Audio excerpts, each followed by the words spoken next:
तुम्हाला आश्वासन आले तो कि जिंदाबाद पासा हादंगा। तो जीतने के बाद 1-2 महीना हुआ और मेरे सामने सबसे बड़ी समस्या ये थी कि मैं विधायक था और विधायक के बाद में सांसद चुनाव लड़ा तो मैंने विधायक से इस्तीफा दिया, तो मेरी सीट 84 खाली हुई थी। तो हेड तो पार्टी वाला 84 में पड़ जाता, आने वाला जे हरी गया हेड था वे 84 में आ गया था। राजकुमार ने वे उड़ावी दी वो हम करी।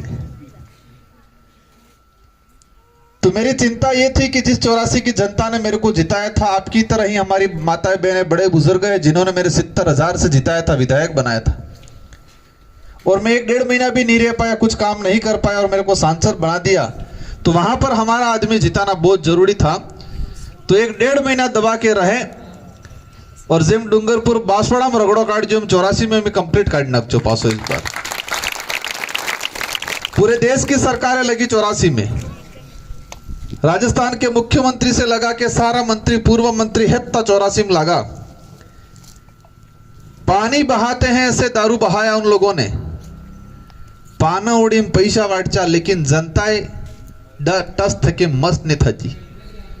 और एक तरफा पासी भारत आदिवासी पार्टी का अपना विधायक जिताया। एवे मु फ्री था जो,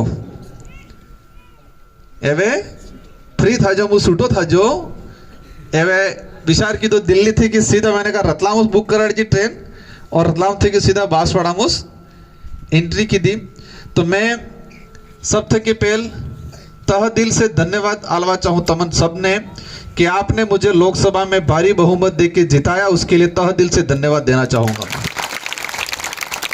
मैंने कोई लोभ लालच नहीं दी थी आपको, मैंने आपको कुछ खाने पीने का नहीं दिया, मैंने कोई आपको झूठा आश्वासन नहीं दिया।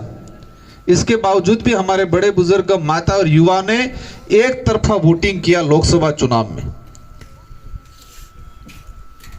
एक तरफा मतदान करके मुझे दिल्ली भेजा।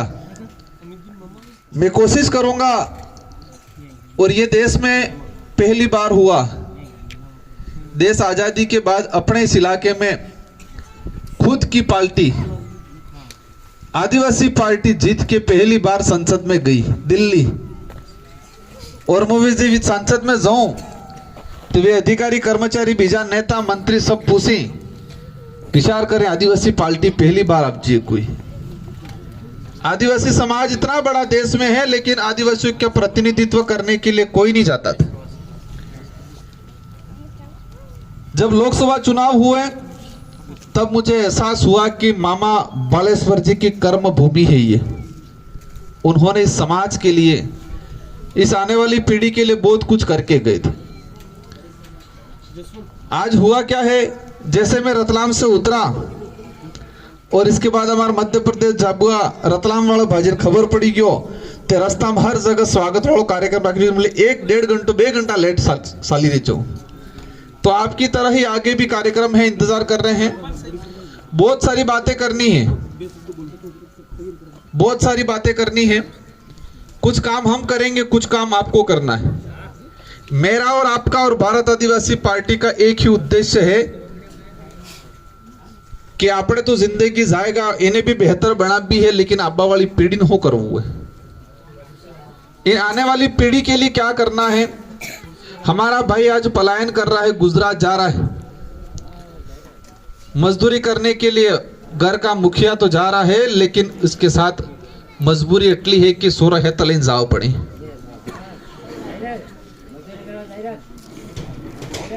आज हमारे यहाँ स्कूलों में 16 भणवा मोकला तो टीचर ने મળता है, टीचर મળे तो कमरा ने મળता है बेवाना। आज ये कुशलगढ़ ही नहीं, पूरे देश में हम घूम रहे, हम देख रहे हमारे समाज की स्थिति क्या है।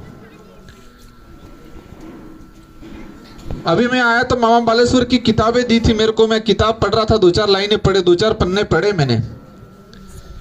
तो मामा बालेश्वर जी यही उस एक लाइन में 2 लाइन में लिखा था कि देश आजाद तो हो गया, इस देश से अंग्रेज भगा दिए,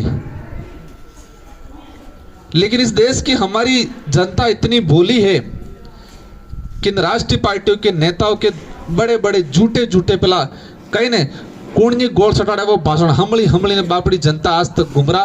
तो वास्तविक इस देश को आजाद होने के बाद बचा पाएगी कि नहीं पाएगी युवा पीढ़ी, ये मामा बालेश्वर जी ने लिखा है।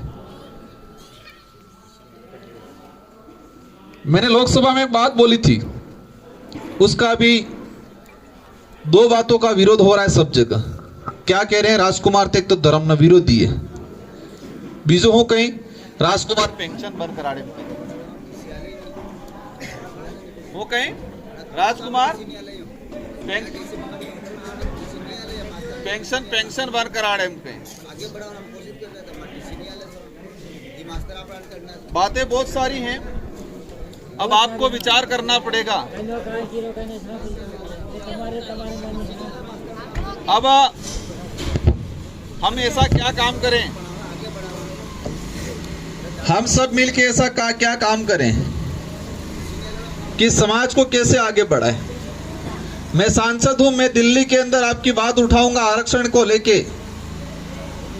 हमारा भाई अब बैठा हुआ है बिलाना चारा का पड़त जगह माते, सरकार समय समय माते ए बार दानपुर वालन छेड़ेगा, काल उठाविन छोटी सरवा वालन छेड़ेगा, काल उठाविन छोटी सरवा वालन भी छेड़ेगा। भाई बंद कर दो। अब हमें ऐसा क्या काम करना है, शांति रखो। इसलिए एक बात मैं बोलना चाहूंगा, बातें बहुत सारी है, मैं सोचता ज्यादा हूं।